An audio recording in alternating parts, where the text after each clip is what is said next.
Hi மக்களே, good morning. மகா கந்த சஷ்டி விரதம் 2வது நாள். இன்னைக்கு காலையில எந்திரிச்சு குளிச்சுட்டு, சாமியெல்லாம் கும்பிட்டுட்டு, அப்படியே கிச்சன் வேலைய ஸ்டார்ட் பண்ணிட்டேங்க.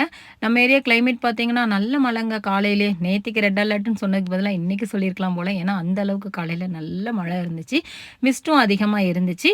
இன்னைக்கு நம்ம வீட்ல என்ன ஸ்பெஷல் அப்படின்னு பார்த்தீங்கன்னா, சோறு பொங்கிட்டேன். தட்டப்பயிறு குழம்பு வைக்கலாம் அப்படின்னு சொல்லிட்டு, தட்டப்பயிர வந்து நைட்டே ஊற போட்டிருந்தோம். ஏன்னா, இங்க வேகறதுக்கு கொஞ்சம் டைம் ஆகும். அதனால குக்கர்ல ஒரு 2 விசில் வச்சு இறக்கலாம் அப்படின்னு சொல்லிட்டு, தட்டப்பயிறு வேகறதுக்குள்ள சின்ன வெங்காயத்த உரிச்சிடலான்னு உரிக்க ஆரம்பிச்சுட்டேன். ஒரு சிலர் கமெண்ட்ல கேட்டிருந்தீங்க, "அக்கா உப்பு இல்லாத சாப்பாட எப்படி சாப்பிடுறீங்க?" அப்படின்னு சொல்லிட்டு, இது எப்படி நீங்க பழக்கத்துக்கு கொண்டு வந்தீங்கன்னு. ஒரு 1 1/2 வருஷத்துக்கு முன்னாடி முருகர பத்தி நெறைய வீடியோஸ் பார்க்கும்போது, அதில ஒரு சிலர் வந்து பதிவு போட்டிருந்தாங்க. இந்த மாதிரி செவ்வாய்க்கிழமை உப்பு இல்லாத சாப்பாட சாப்பிடுங்க. முருகருக்காக இந்த ஒரு விரதத்த நீங்க கடைப்பிடிங்க அப்படின்னு சொல்லி பார்த்திருந்தேன். அத வந்து நான் தொடக்கத்தில என்ன பண்ணுனேன்னா, வாரம் வாரம் வரக்கூடிய செவ்வாய்க்கிழமையில தொடக்கத்துல ஒரு நேரம் மட்டும் உப்பு இல்லாத சாப்பாடா சாப்பிட்டு அந்த விரதத்த கடைப்பிடிச்சேன். அதுக்கப்புறம் போக போக செவ்வாய்க்கிழமை முழுமையாவே 3 நேரமுமே உப்பு இல்லாத சாப்பாடா சாப்பிட்டு அந்த விரதத்த வந்து நான் கடைப்பிடிச்சேன். அது வந்து எனக்கு ஒரு சில விஷயங்கள் எல்லாம் எனக்கு சக்சஸ் ஆயிருக்கு. அதனால அத வந்து நான் ஃபாலோ பண்ண ஆரம்பிச்சுட்டேன்.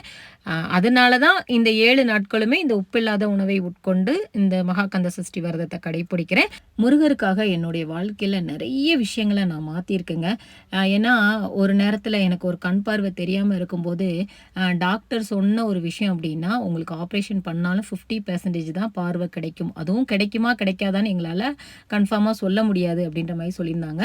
ஆப்ரேஷன் பண்ணதுக்கு அப்புறம் கூட, கண்டிப்பா உங்களுடைய உணவுல மீன் சேர்த்துக்கணும்ன மாரி எனக்கு நெறைய அட்வைஸ் பண்ணாங்க. அந்த டைம்ல முருகர்கிட்ட நான் அழுது வேண்டுறேன். "முருகா உனக்காக தான் என் வாழ்நாள் முழுவதும் நான் உயிரோட இருக்கிற வரைக்கும் என்னுடைய உணவுல அசைவத்த சேர்த்துக்க மாட்டேன்னு" சொல்லிட்டு, ஒரு லட்சியத்தோட நான் வாழ்ந்துட்டு இருக்கேன். இந்த மாதிரி ஒரு சூழ்நிலையில என்னைய விட்டுட்டீங்களே முருகா! என்னைய எப்படியாவது காப்பாத்துங்க அப்படின்னு சொல்லி நான் கெஞ்சி அழுதேன். எந்த ஒரு ஆப்ரேஷனுமே எனக்கு பண்ணாம, இன்னைக்கு இந்த உலகத்த நான் இந்த கண்ணால பார்க்குறேன் அப்படின்னா, முருகர் எனக்கு குடுத்த பிச்சை. நான் வாழக்கூடிய இந்த வாழ்க்கையே முருகர் எனக்கு குடுத்த பிச்சைங்க. இத நான் எத்தன தடவனாலும் சொல்லுவேன். ஏன்னா, யாராலயுமே முடியாத ஒரு விஷயத்த என் முருகர் எனக்காக பண்ணியிருக்காங்க அப்படிங்கும்போது, அத வெளியில சொல்றத நான் ரொம்ப பெருமையா தான் நெனைக்கிறேன். கடவுள்கிட்ட ஒரு வேண்டுதல் வைக்கிறோம். அத வந்து நம்ம வெளியில யார்ட்டயும் சொல்லக்கூடாது அப்படிங்கிறது ஒரு பொதுவான விஷயம். சாமி கிட்ட மட்டும் தான் நம்ம சொல்லணும் அப்படின்னு. அது நமக்கு நடந்ததுக்கு அப்புறம் கண்டிப்பா அத பத்தி வெளியில சொல்றதுல எந்த தப்புமே கிடையாதுங்க. ஏன்னா நெறைய பேர் வந்து கடவுள் எங்கள ரொம்ப சோதிக்கிறாங்க. எங்களுக்கு ரொம்ப கஷ்டமா இருக்கு அப்படின்னு சொல்லும்போது, இப்ப நான் சொல்லக்கூடிய விஷயங்கள்லாம் அவங்களுக்கு ஒரு தைரியத்த குடுக்கும். மன தைரியத்த குடுக்கும். பரவால்ல. அவங்களுக்கே இந்த மாதிரி ஒரு பாக்கியம் கிடைச்சிருக்கு. நமக்கும் கண்டிப்பா கிடைக்கும் அப்படின்ற மாரி நெறைய பேருக்கு தைரியம் வரணும் அப்படிங்கிறக்காக தான் நான் ஷேர் பண்றேன்.